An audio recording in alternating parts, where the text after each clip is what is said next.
మొన్నటి వరకు మద్యం పాలసీ. ఏమమ్మా ఎండేవాళ్ళు ఒకరిద్దరు దాగుంటారు. ఏం తమ్ముళ్ళు జ్ఞాపకం ఉందా మీకు? నేనైతే నా జీవితంలో ఎప్పుడూ చూడలేదు ఎవరిని.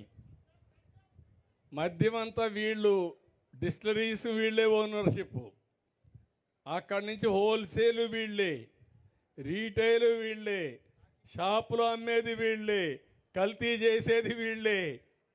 ప్రజలంటే ప్రజల ప్రాణాలు లెక్క లేకుండా చేసి పారేశారు. అందుకే నేను చెప్పా, ఎవరైనా సరే ఇందులో ఏలు పెడితే షాక్ కొట్టాలి. నూతనమైన మద్యం పాలసీ తీసుకొచ్చా.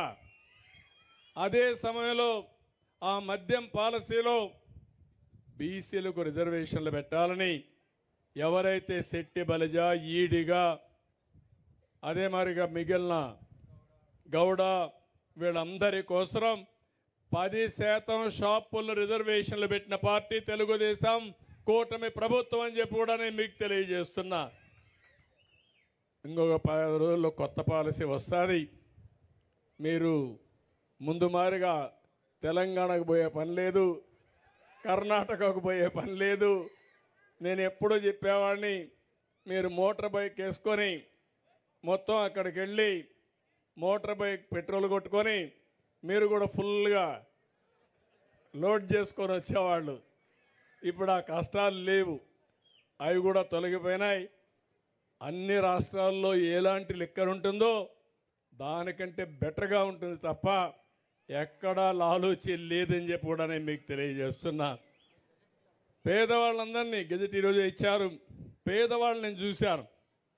పేదవాళ్ళని ఆర్థికంగా దెబ్బతీసే విధంగా రేట్లు కూడా విపరీతంగా పెంచేశాడు. అందుకే నేను చెప్పాను, క్వార్టర్ బాటిల్ 99 రూపాయలు పెట్టమని చెప్పి ఆదేశాలు ఇచ్చాను. కనీసం తాగే అలవాటు ఉంది, కానీ డబ్బులంతా దానికి తగలేస్తే కడాన పిల్లల్ని చదివించాలన్నా ఇంట్లో ఖర్చులు కూడా డబ్బులు ఇచ్చే పరిస్థితుల్లో లేరు. తాగనీయకుండా చేయడం మా ఆడబిడ్డల బాధ్యత. మీకు చాలాసార్లు నేర్పించా. ఇక్కడంతా డాక్రా సంఘాలు ఉన్నారు. నేను డాక్రా సంఘాలు మీటింగులు పెట్టి చెప్పేవాడిని, భర్తని తాగనీయకుండా ఏం చేయాలో చేసే తాళం చెల్లెమ్మలో మీ దగ్గర ఉందని చెప్పేవాడిని.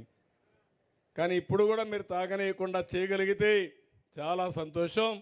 దానికి కూడా ఒక 100 కోట్ల రూపాయలు ఖర్చు పెట్టి మద్యాన్ని తాగనీయకుండా అలవాటు మార్పించడానికి ప్రయత్నం చేస్తా. అది కూడా ముందుకు పోదామని చెప్పి కూడా నేను మీకు తెలియజేస్తున్నా.